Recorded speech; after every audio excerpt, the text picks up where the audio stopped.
Hoy vamos a hablar del sexenio de Lázaro Cárdenas del Río. Lázaro Cárdenas del Río llega en el periodo final del Maximato, es electo como candidato del Partido Nacional Revolucionario por Plutarco Elías Calles. Se presenta a las elecciones en 1934 contra rivales intrascendentes. Gana las elecciones sin ningún problema, con un 98% de los votos contables. Por supuesto, no hay evidencia de eso. Y Lázaro Cárdenas se convierte en presidente para el periodo 1934-1940.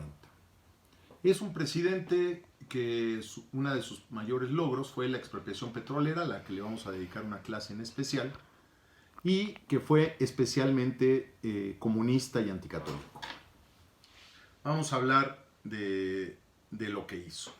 Bueno, él antes de ser presidente fue comandante en la zona militar que estaba en la Huasteca, que era la zona de mayor producción petrolera en ese momento, donde estaba el Indio Peláez y donde se controlaba prácticamente toda la entrada de divisas y la exportación petrolera. Le toca heredar la última reforma que hace su antecesor, Abelardo L. Rodríguez, fue el meter en la Constitución mexicana, en el artículo 3, que la educación debería ser socialista.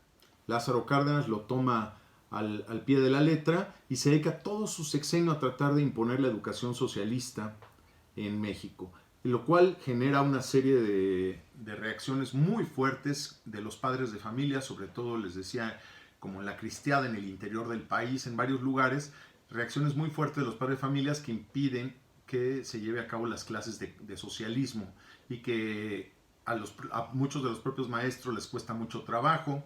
A algunos padres de familia en algunas regiones incluso secuestran y golpean a los profesores socialistas, y esto trae una serie de problemas muy graves porque, pues, entre otras cosas, metían educación sexual, metían educación socialista, y muchos de los padres de familia sacan a los niños de las escuelas, otros agreden a los profesores. Se vuelve un problema muy serio. Los libros de texto prácticamente son comunistas, hablan de la lucha de clases, y esto provoca una tensión constante con la sociedad mexicana. Eso en el tema de educación.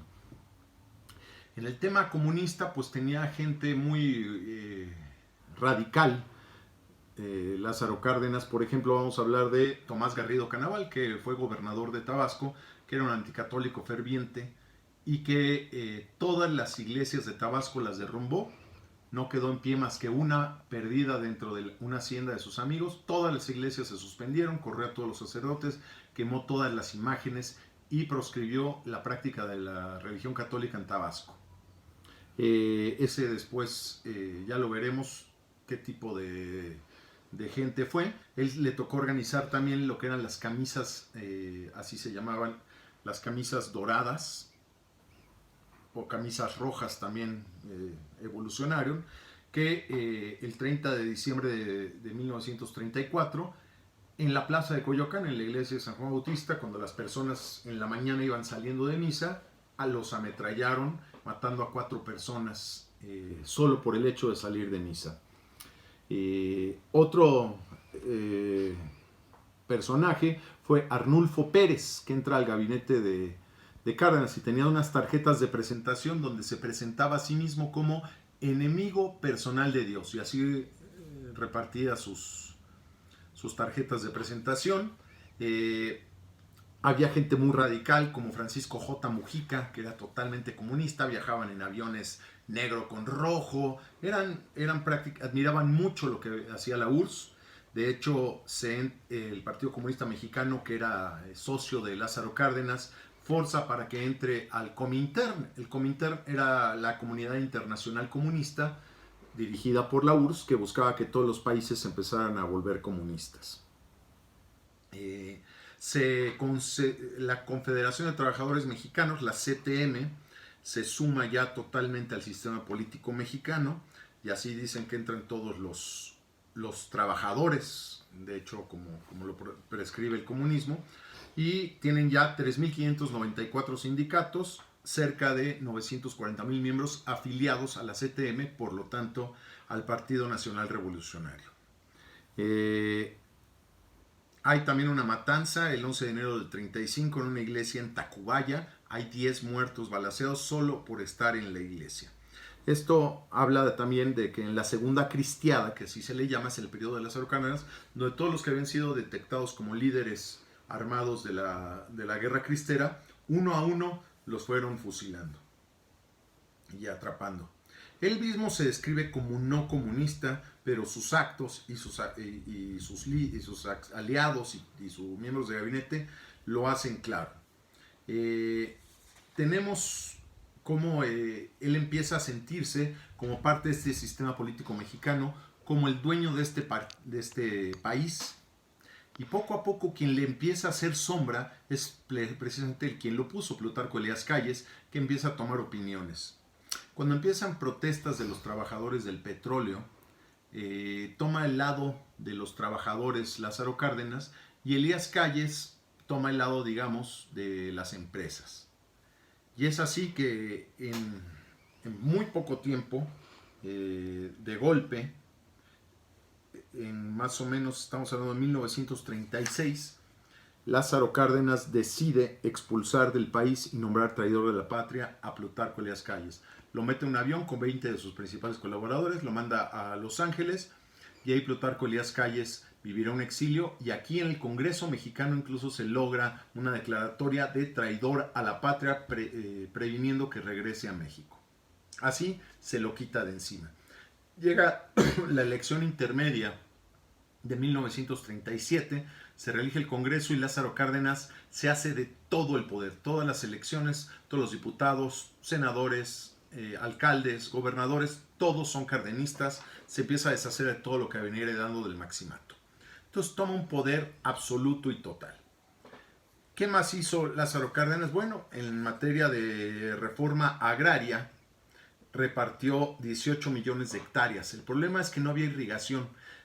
Y entonces en su sexenio se dedicó a recorrer el país, lo recorrió muchas veces, sobre todo en tren, y ahí designaba él dónde se hacía una presa y cómo se hacía una presa, sin estudios técnicos, sin nada, pero buscando la irrigación de varias de estas parcelas en varios lugares, logró hacer presas, pero obviamente no suficientes de ninguna manera para que las tierras que se entregaban a los ejidatarios fueran fértiles o pudieran tener mecanismos para ser productivas.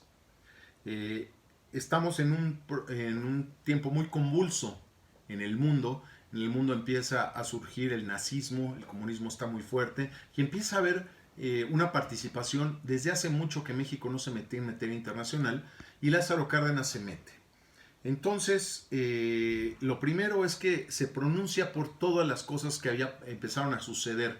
Por ejemplo, hay un golpe de Estado en Nicaragua y Lázaro Cárdenas se pronuncia en contra del golpe de Estado. Italia invade Absinia, lo que hoy es Etiopía, y también protesta contra Italia, contra Mussolini. Protesta contra Japón por la invasión en China. Protesta también por el Anschluss, que es la unión cuando Hitler se une a Austria y Austria se integra al Reich de Adolfo Hitler, también protesta. Protesta cuando Alemania se incorpora a Polonia, invade Polonia. Curiosamente también protesta cuando la URSS, su socio comunista, invade Finlandia. Y en la Guerra Civil Española, que fue del 36 al 39, toma un papel de apoyar a la izquierda, a la República, a los comunistas, e incluso recibe a miles de refugiados que, bueno, ya se quedaron aquí a vivir en México. Se recibe también a León Trotsky. León Trotsky, que fue el rival de Stalin y que después será asesinado aquí en México, aquí en Coyoacán. Hay una simpatía popular en México por Alemania, por ser antiamericana. Acuérdense que los agravios todavía de los Estados Unidos todavía están muy frescos, de esas invasiones, del robo del territorio, de cómo nos han tratado. Entonces hay una animadversión a los Estados Unidos y hay un apoyo más o menos genérico a Alemania.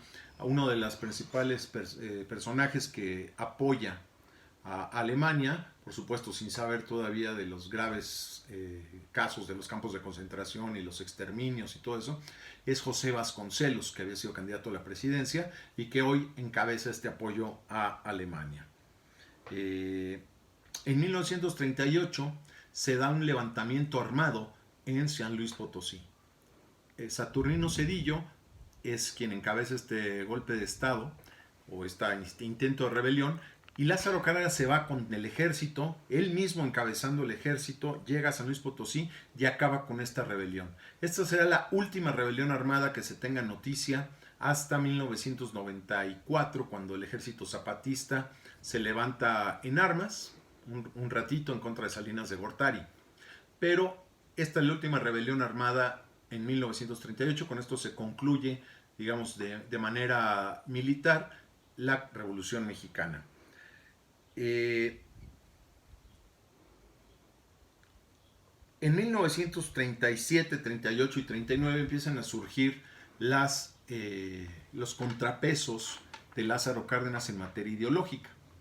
Surge en 1937 la Unión Nacional Sinarquista. La Unión Nacional Sinarquista se les conocía en su momento como monjes guerreros, gente que buscaba hacer política con un ideal católico. Todavía existen el día de hoy los sinarquistas, ya muy disminuidos, pero todavía existen. Se fundan en 1937, principios de familia, propiedad privada, seguridad social, bueno, religión, por supuesto, son principios católicos que tratan de implantar. Y después darán origen a un partido que se llama Fuerza Popular, que fue muy fuerte en los 40. En 1938 surge el Partido Revolucionario de Acción Ciudadana, con un general disidente de Lázaro Cárdenas. Este partido, que se llama el PRAC, también surge en 1938, busca tener algún tipo de impulso en las elecciones. No funciona mucho, pero es de la derecha militar, digamos, del revolucionario. Y en 1939, el 16 de septiembre de 1939, se crea el Partido Acción Nacional por Manuel Gómez Morín y Efraín González Luna. Este partido estará luchando ideológicamente contra los partidos del sistema, nunca le darán espacios, se los empezará a ganar en los 80s, hasta que en el año 2000 gana la presidencia con Vicente Fox. Entonces surgen estos tres movimientos políticos de derecha y Lázaro Cárdenas los tolera por ya no meterse en conflicto y porque no eran armados, sino políticos y sociales. Tenemos entonces como Lázaro Cárdenas ve la oportunidad también de enfrentarse a los Estados Unidos. ¿Y cómo se va a enfrentar a ellos? Bueno, pues primero que nada recordemos que se firmaron los acuerdos de Bucareli, en los cuales se cedía, digamos, la explotación petrolera a las empresas extranjeras. Lázaro Cárdenas, dentro de ese ejercicio pleno del poder, él piensa que se debe hacer de la riqueza petrolera que tiene México, utiliza un conflicto que hay entre trabajadores y las empresas, materias salariales, materias de condiciones de trabajo, y hará la expropiación petrolera, de la cual vamos a hablar más tarde. Cuando culmina su periodo, Lázaro Cárdenas le toca a él elegir a su sucesor. Y en lugar de elegir a alguien de su misma corriente de izquierda, un comunista, como Mujica, como varios de estos, Narciso Bassols, que era su secretario de Educación Pública, socialistas, comunistas, elige a un militar de derecha.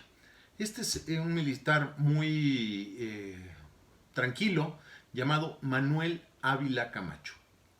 Vamos a hablar después de don Manuel, pero resulta que en 1940, cuando es esta elección, le postulan a Lázaro Cárdenas también a Juan Andreu Almazán, que va, digamos, por el lado de la derecha, uniendo a varios partidos, y hay una serie de imposiciones, de fraudes e incluso de matanzas el día de la elección que hacen que no pueda llegar legítimamente Ávila Camacho.